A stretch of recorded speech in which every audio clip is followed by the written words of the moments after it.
GT, entah Xiaomi atau Realme janjian atau gimana ya masalah penamaan GT ini. Kalau di mobil ada penamaan GT, ini artinya si mobil didesain dengan kecepatan tinggi tapi mampu menempuh jarak yang lumayan lama. Poco X3 GT dan Realme GT Master Edition kurang lebih didesain konsepnya tuh kayak gitu juga. Tapi manakah real GT dari kedua ponsel ini? Jawaban singkatnya kalau misalkan performa tuh tujuan utama kalian, Poco X3 GT adalah jawabannya. Tapi kalau misalkan mempertimbangkan aspek lain dan pengen seimbang, Realme GT Master jawabannya. Jadi udah segitu aja kalau misalkan kalian males nonton yang panjang-panjangnya. Oke?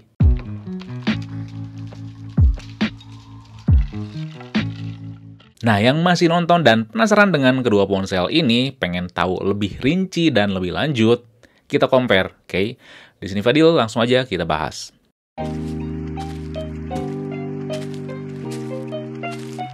Yang pertama tentunya kita bahas dulu masalah desain. Masalah desain tuh ya pasti ini tuh relatif banget ya, mau bagus atau jelek itu tuh ya relatif.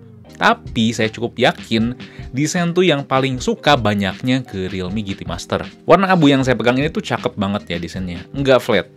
Dikasih desain kayak koper dengan sentuhan industrial, tapi nggak terlalu kaku. Nggak cuma enak dilihat, kalau disentuh juga sangat lembut. Ada kayak tekstur kulit gitu, walaupun sebenarnya ini bukan kulit beneran. Dan yang paling penting juga sih Realme GT Master ini punya jack 3,5 mm. Sedangkan Poco X3 GT tuh nggak punya, kalian harus pakai dongle.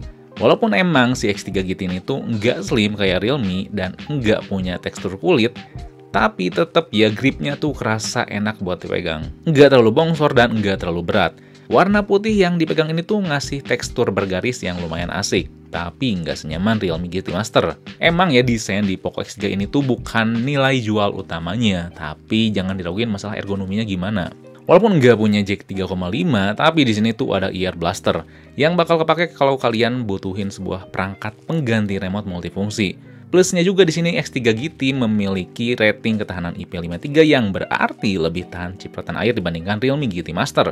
Masalah suhu dari kedua ponsel ini tuh jangan dikhawatirkan, karena ya kedua ponsel ini memiliki sistem pendingin yang lumayan baik, walaupun performanya kencang.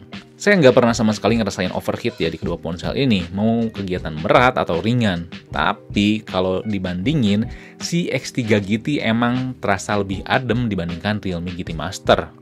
Walaupun emang nggak terlalu jauh. Kalau saya pribadi tetap ya milih Realme GT Master karena gripnya tuh nyaman banget dan terutama dia punya jack 3,5 mm yang masih saya butuhkan sampai saat ini. Tapi kalau kalian tuh butuh ear blaster terus suka ya bodi ponsel yang bongsor, terus juga khawatir kalau misalkan kecipratan air ya, Poco X3 GT jawabannya. Oh iya, dan satu lagi ya, masalah fisik adalah sidik jari. Kalau kalian doyan sensor sidik jari di layar, pengen lebih futuristik, kalian bisa pilih Realme GT Master. Udah kerasa cepet untuk ukuran sensor sidik jari di layar. Kalau X3 GT sih sidik jarinya tuh ada di tombol power yang tentunya lebih minim kesalahan pembacaan sidik jarinya dibandingkan yang di layar. Melanjut ke nomor 2 yaitu layar IPS atau AMOLED. Kedua ponsel itu memiliki jenis layar berbeda dengan keunggulannya masing-masing. Kalau misalkan saya disuruh milih ya antara AMOLED atau IPS, saya masih suka layar IPS. Dan untungnya juga sih Poco X3 GT ini tuh bisa ngasih pengalaman layar IPS yang berkualitas. Layar 6,6 inci di Poco tuh punya DCI P3, sehingga bisa nampilin warna yang luas dan akurat. Untuk ukuran IPS, layarnya ini tuh udah nonjok ya nampilin warnanya. Apalagi refresh rate-nya udah 120Hz. Jadi waktu scrolling konten tuh mulus. Yang bikin mantep juga, layarnya tuh udah dilindungin sama Gorilla Glass Victus terbaru yang lebih tahan dibandingkan Corning Gorilla Glass 6. Iya emang si AMOLED 6,43 inci Realme GT Master tuh ada opsi buat nampilin warna yang sRGB-nya tuh akurat. Kita tinggal setting ke gentle aja. Cuma tetap ya, buat saya lebih natural si X3 GT. Tapi layar AMOLED di Realme ini tuh bukan main. Warnanya tuh nonjok banget. Kalian tinggal setting ke pengaturan warna vivid. Scrolling berbagai aplikasi dan konten juga smooth ya, karena refresh rate-nya 120Hz juga. Walaupun ini gak dilindungin Gorilla Glass, ini udah di backing sama Dragon Trail Star dari Asahi yang gak bisa diremehin juga. Jadi masalah layar tuh sesuai preferensi masing-masing aja ya. Kedua layar di sini tuh bisa nampilin kualitas yang oke di masing-masing jenisnya. Cuman ada dua hal yang harus kalian perhatikan. Pertama untuk masalah fungsionalitas. Si AMOLED Realme GT Master ini lebih mudah. karena punya always on display yang bisa nampilin berbagai informasi untuk ponsel kita. Jadi kita nggak usah rajin-rajin buka ponsel buat pengen tahu jam, kalender, atau notifikasi. Kalau aja si Poco X3 GT ini tuh punya LED notifikasi, udah bisa kebantu banget walaupun IPS. Di X3 GT karena ini tuh nggak ada LED notifikasi, buat ngecek ada notif atau enggak, kita harus ya capek-capek ngecek ya matiin nyalain gitu. Jadi ya ribet aja gitu. Kedua adalah masalah sensitivitas layar. Poco X3 GT punya touch sampling sampai 240Hz, dan si Realme GT Master punya touch sampling sampai 360Hz. Secara keseharian emang gak akan terlalu kerasa banget. Cuma begitu kita main game atau dipakai intens, sensitivitas tuh kerasa enak dan nyaman di Realme GT Master. Di X3 GT ini tuh kerasa agak keset ya sudah saya coba si Realme GT Master. Kalau masalah performa gamenya gimana, nanti kita bahas di poin terpisah ya. Yang pasti keduanya tuh udah dukung HDR ya, jadi kalian udah bisa muter konten video yang udah dukung HDR. Dua-duanya enak buat dipakai nonton Netflix, Disney, atau video lainnya. Tinggal kalian milih aja ya dengan mengesampingkan LED notifikasi dan always on display, kalian lebih milih layar besar tapi warnanya natural, atau layar yang lebih compact, si layarnya tuh warnanya lebih nonjok, dan si sensitivitasnya lebih tinggi. Kalian lebih milih yang mana? Kalau kalian bahasnya tuh pengen lebih dalam ya, lebih teknis di antara AMOLED atau IPS, saya udah pernah buat videonya secara terpisah. Kalian bisa nonton habis nonton video ini, dan kalian juga bisa tahu layar mana yang bikin capek mata kalian di antara AMOLED atau IPS. Yang selanjutnya tuh fitur yang hampir sama-sama lengkap. Fitur di kedua ponsel GT ini tuh sama-sama lengkap ya, tentunya dengan beberapa catatan. Sektor hardware keduanya udah punya NFC, Bluetooth 5.2 yang sama-sama irit daya. Terus udah punya Wi-Fi 6 yang jauh lebih kencang dibandingkan Wi-Fi 5, tentunya juga udah sama-sama dukung jaringan 5G. Cuma untuk bandnya atau pitanya lebih luas si Realme GT Master, karena udah ngedukung Telkomsel dan Indosat ya. Kalau X3 GT saat ini baru ngedukung Indosat aja. Tapi untuk speaker X3 GT ini udah dual speaker stereo, sedangkan Realme GT masih mono aja. Dan saat membandingkan sebenarnya nggak terlalu jauh amat bedanya. X3 GT di volume 50% ke bawah tuh pelan banget, sedangkan Realme GT Master baik 50% di atasnya atau di bawahnya itu seimbang. Bisa dikatakan Realme GT Master tuh lebih lantang ya. X3 GT tuh bisa dibandingkan begitu volumenya di atas 50%. Bassnya lebih kerasa, tapi Realme GT Master walaupun bassnya kalah bisa tetap ngejar karena bisa dikatakan lebih clear.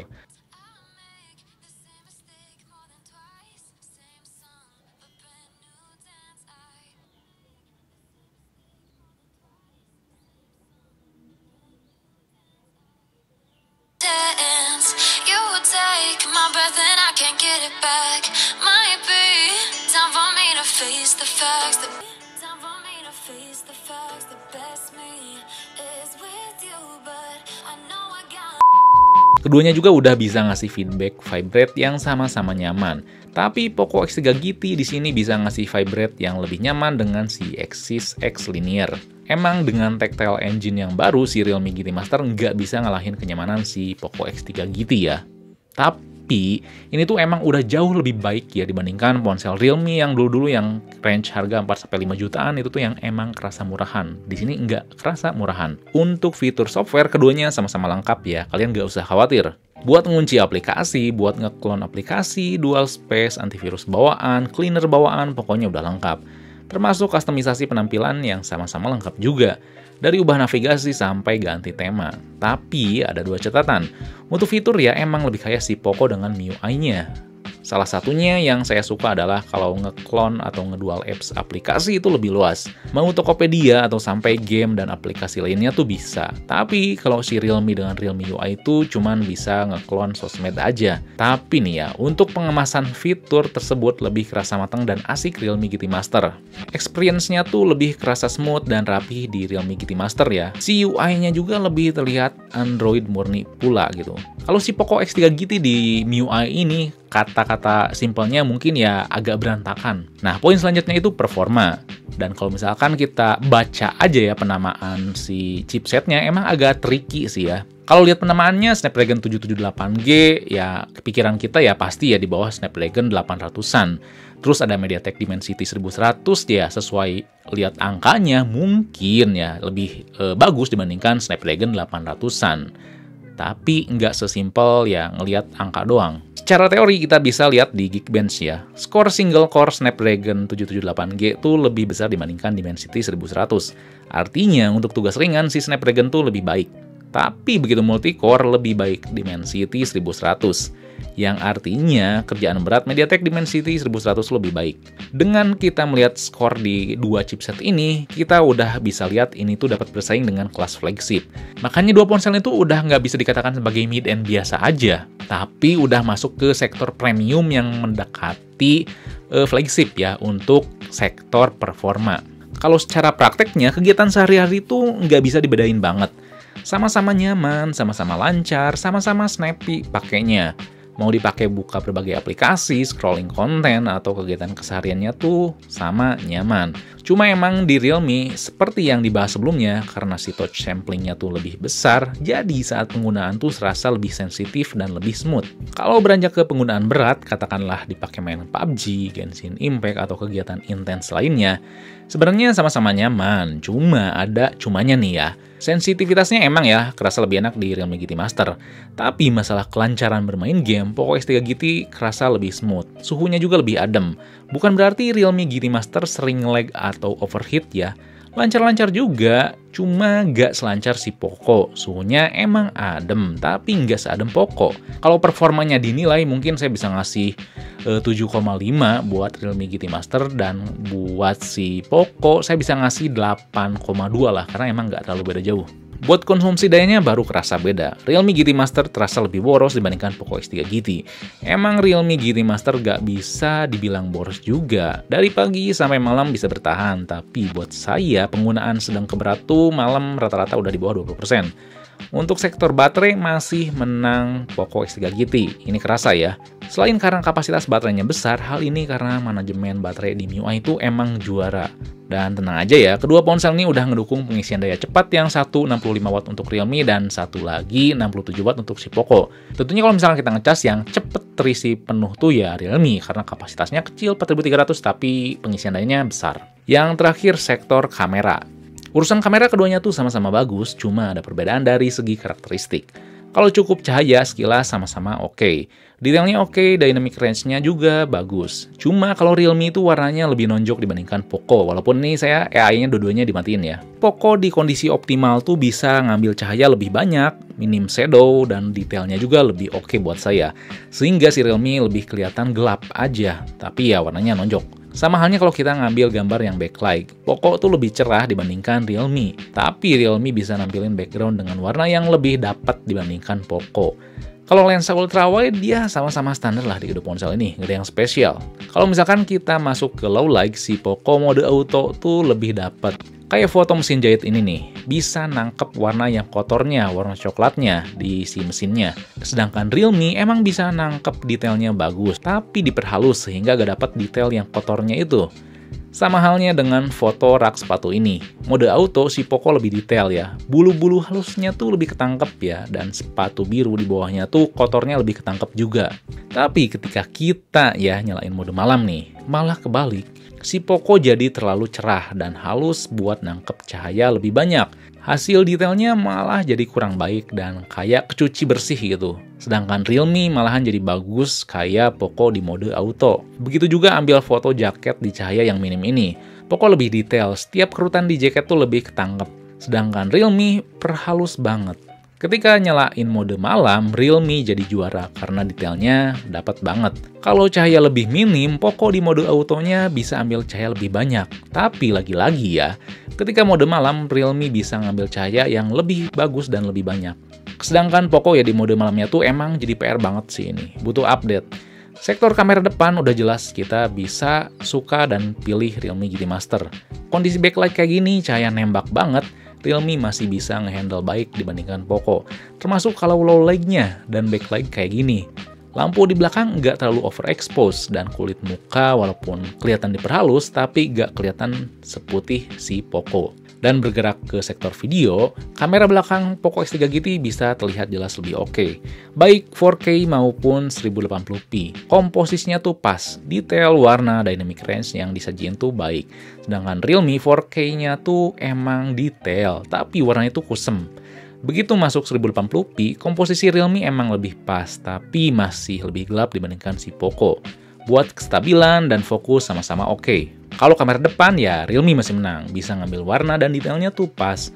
Sedangkan Poco maksa banget pengen kelihatan lebih cerah, jadi hasilnya muka kita malah kelihatan pucet ya. Sayangnya kedua ponsel ini tuh mentok di 1080p aja.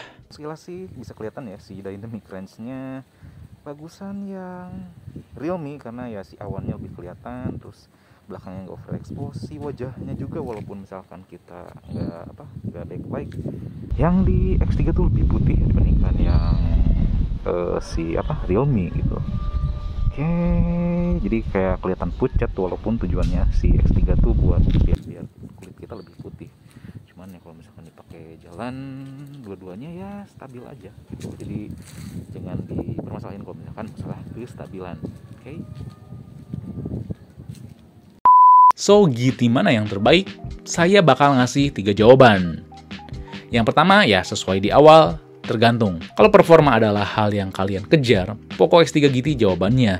Performa lebih kencang, suhu lebih adem, tapi daya tahan baterai tetap terjaga. Walaupun kamera depan bisa dikatakan kurang bagus, kamera belakangnya tuh sangat solid. Walaupun fitur kameranya tuh kerasa belum mateng. Kedua, kalau misalkan kalian pengen banget yang seimbang, Realme GT Master jawabannya.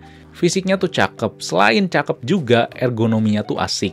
Dan walaupun bodinya ramping, suhu dan performa tuh tetap kejaga. Jadi penghargaan if design yang didapetin tuh bukan cuman gimmick belaka. Kamera yang ada juga terasa lebih seimbang ya, baik depan ataupun belakang. Kalau fiturnya tuh kedua ponsel ini lengkap ya, kalian tinggal milih si jack 3,5 mm atau IR Blaster. Dan yang ketiga, jawaban dari saya lebih milih Realme GT Master. Karena seimbang dalam segala hal ya, gak cuman masalah spesifikasi yang kencang doang. Terutama yang buat saya suka si Realme GT Master ini adalah si Realme UI-nya. Bisa ngasih experience tuh yang asik dan halus. Karena buat saya ya, experience yang asik tuh nggak cuman masalah spesifikasi doang atau body cakep doang. Pokoknya nggak cuman hardware yang memumpuni doang. Tapi softwarenya tuh gimana? Apakah sembarangan ada fitur? Apakah sembarangan cuman kelihatan enak dilihat atau gimana gitu? Gak mungkin ya experience yang asik tuh kita harus di root dulu lah, di custom room dulu lah, atau kernel dulu lah. Atau ya kelihatan si Antutunya gede. Oke, jadi cukup gitu aja ya compare kali ini. Kalau misalkan kalian kurang jelas ya, kalian bisa nonton review masing-masing ponsel. Dan jangan lupa juga buat like, share, subscribe Fixme, lalu nyalain lonceng notifikasinya biar gak ketinggalan video compare atau video lainnya. Oke, di sini Fadil. Peace out.